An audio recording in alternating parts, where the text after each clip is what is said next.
미나님 같은 경우는 그 해에 졸업하신 분들 중에 그 풀타임 컨셉 아티스트로 취업하신 이제 몇 안 되는 분들 중에 한 분이신데, 미나님의 이 포트폴리오 전략 무엇이었나요?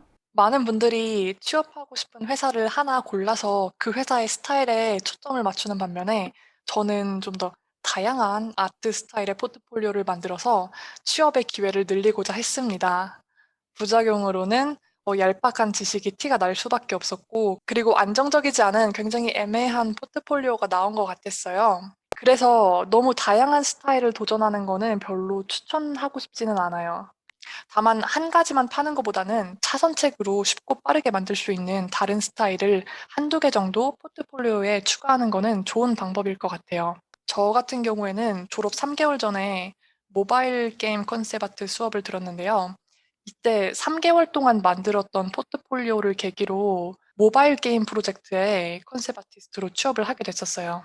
예, 약간 저랑 비슷한 전략으로 공략을 하신 경우인데, 왜냐면은 이게 한 회사만 보고 가기에는 저희는 또 그 시간 제한이 있잖아요. 근데 그 시간 동안에 나의 그 목표랑 회사가 TO가 날지 안 날지 모르는 일이거든요. 그러니까 일단은 이제 1년 안에 어디라도 풀타임으로 취직을 하기 위해서는 진짜 그냥 이 회사 저 회사 다 찔러볼 수밖에 없고, 그러기 위해서는 뭐 실사, 뭐 캐릭터, 인바, 그다음에 약간 그 캐주얼풍의 이제 뭐 캐릭터 배경 뭐 다 그냥 두루두루 하게 되는 거죠.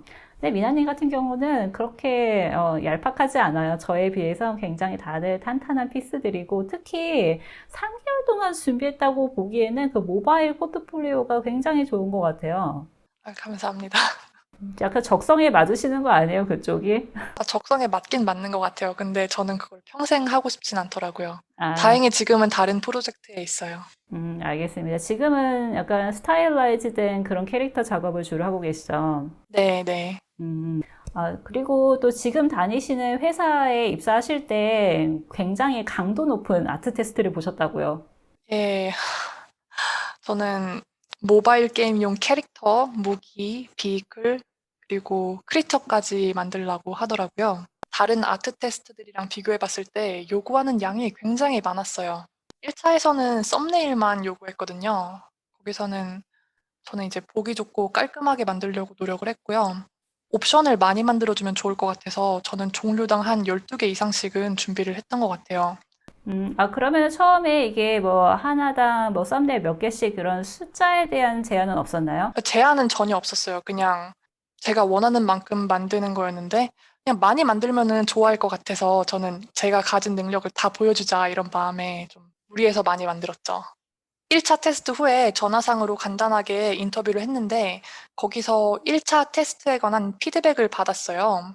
그쪽에서 선호하는 옵션이랑 왜 그게 좋았는지, 그리고 2차 아트 테스트의 방향 같은 거를 얘기를 했는데요. 제가 영어로, 특히 전화상으로 영어를 이해하는 게 너무 힘들어서 그 이메일로도 좀 정리해서 보내줄 수 있겠냐 이렇게 부탁을 했죠. 그게 좀 잘했던 것 같아요. 2차 아트 테스트에서는 그쪽에서 요구한 대로 썸네일을 다듬고 그다음에 캐릭터와 무기 컬러 옵션까지 만들고요. 건물 디자인에는 피드백을 반영해서 디자인을 좀 고치고 그러면서 썸네일을 더 만들어 줬어요. 크리처는 액션 포즈 드로잉을 추가하고 프로필 포즈는 렌더링까지 했고요. 그렇게 해서 최종적으로 선택된 것들을 추려서 한 페이지에 정리를 하면서 아트 테스트를 마무리했습니다. 여기서 추가하신 뭐 크리처의 액션 포즈 드로잉이라던가, 그리고 이제 뭐 프로필 포즈 렌더링 이런 거는 요구 사항이었나요? 아니면 미나님께서 그냥 하신 건가요? 요구 사항이었어요. 1차에 없던 거를 더 추가해서 요구하더라고요.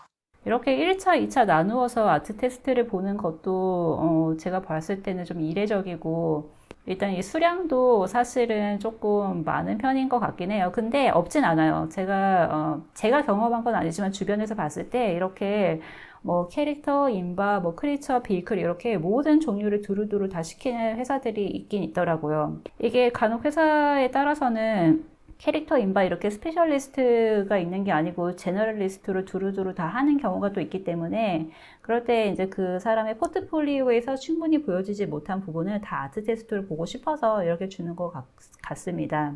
예, 그런 것 같아요. 그리고 그 팀의 경우에 팀 규모가 상당히 작아서 컨셉 아티스트도 진짜 뭐 그때 제가 들어가면은 2명이 되는 그런 상황이었거든요.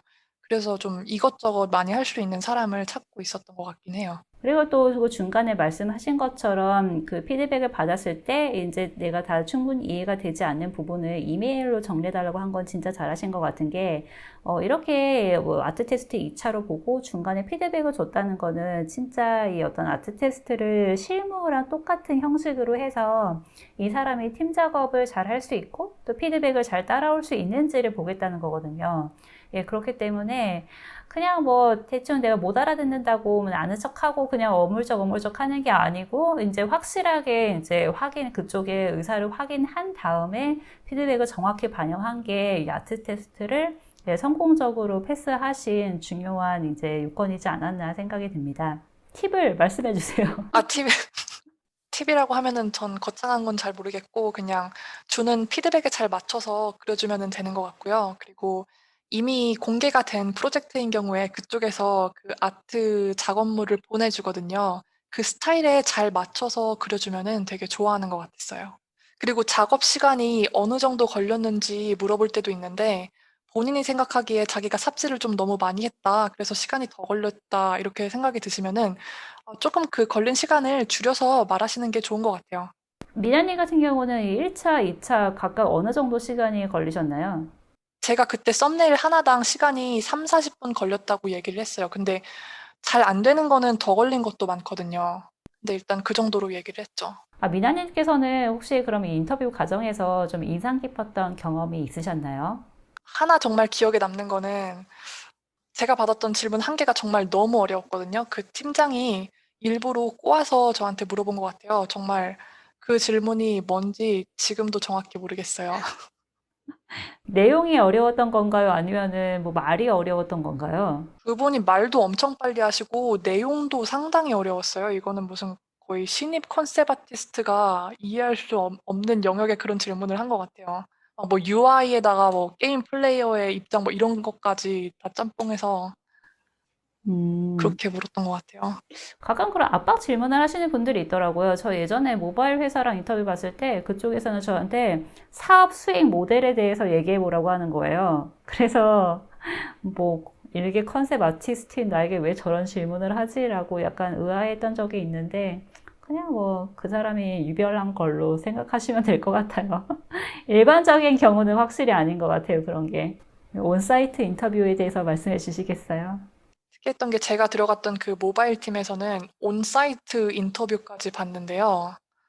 시간을 30분 정도 주고 아이디어를 던져준 다음에 생각나는 걸 자유롭게 그려보라고 하더라고요. 그래서 저는 일단 제가 할 수 있는 한 뭐라도 그려가지고 보여주긴 했는데 작업물이 그렇게 막 멋지게 나오지는 않았어요. 근데 그냥 함께 일하는 게 어떤 느낌인지 그런 거를 보려고 했던 것 같아요.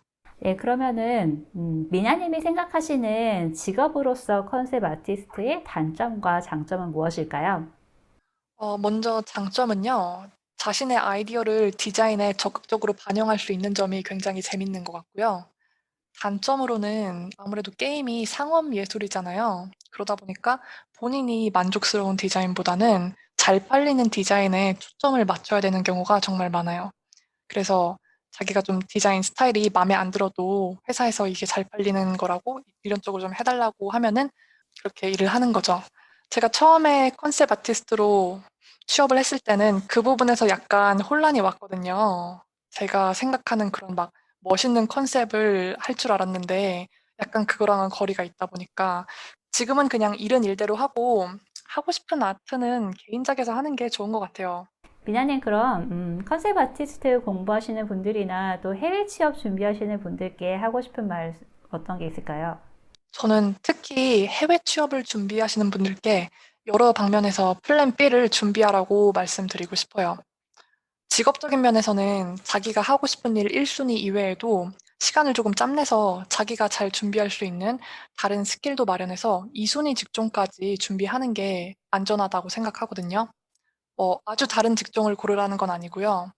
예를 들면 한 가지가 아닌 두세 가지 정도의 아트 스타일을 준비한다든가 캐릭터 디자인뿐만 아니라 프랍 디자인도 준비를 같이 한다든가 적성에 맞다면은 리깅이나 UI처럼 조금 다른 직종도 고려를 해 보는 것도 괜찮다고 생각을 해요. 이런 2순위 희망 직종이나 스타일을 준비하실 때는 투자하는 시간 대비 가성비가 좋은 걸 고르는 게 좋겠죠. 비자의 경우에도 H1B랑 CPT까지만 준비를 하는 것보다 사선책으로 5원까지 준비를 하는 게 안전하다고 생각해요. 준비할 때는 시간이 많이 걸려서 번거로울 수 있는데 5원 같은 경우는 조건만 충족시키면 합격할 수 있는 비자라서 오히려 어떤 면에서는 H1B보다 따기가 쉬울 수도 있거든요. 왜냐면 H1B는 운에만 의지해야 되잖아요. 그런 되게 큰 결점을 보완해 줄 수 있는 안정적인 플랜 B가 저는 5원이라고 생각을 해요. 그리고 대학을 막 졸업하신 분들 중에 빨리 뭔가를 이뤄야겠다는 압박감에 유학을 서두르시는 분들이 가끔 계시는데 저는 일단 그러기보다는 한국에서 먼저 취업을 해서 실무 경력을 먼저 만들고 그다음에 유학을 가시는 편을 추천드리고요. 그렇게 되면 일단 해외에서 취업할 때 훨씬 수월해지고 장기적으로 봤을 때도 비자나 영주권을 진행할 때 훨씬 안정적이에요. 그리고 유학 전에 비자 준비를 많이 하고 오시는 것, 유학 갈 학교의 졸업생과 재학생 둘 다의 의견을 들어보고 결정을 하시는 걸 추천드려요.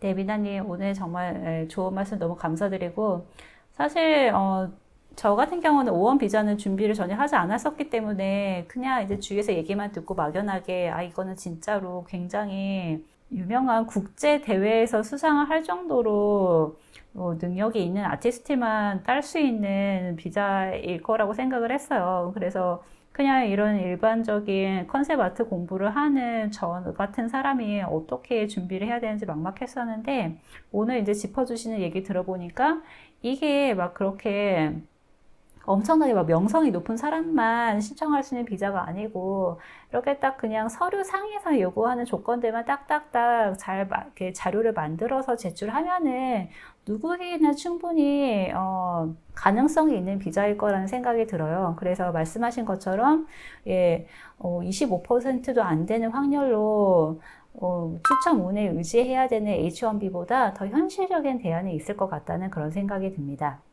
예, 오늘 정말 너무 유용한 정보 많이 나눠주셔서 감사드리고 아마 앞으로 미국에 해외 취업을 준비하시는 분들께 진짜 되게 유용한 그런 영상이 된 것 같아요. 네, 저도 많은 분들께 도움이 될 수 있는 기회를 갖게 돼서 정말 좋았습니다.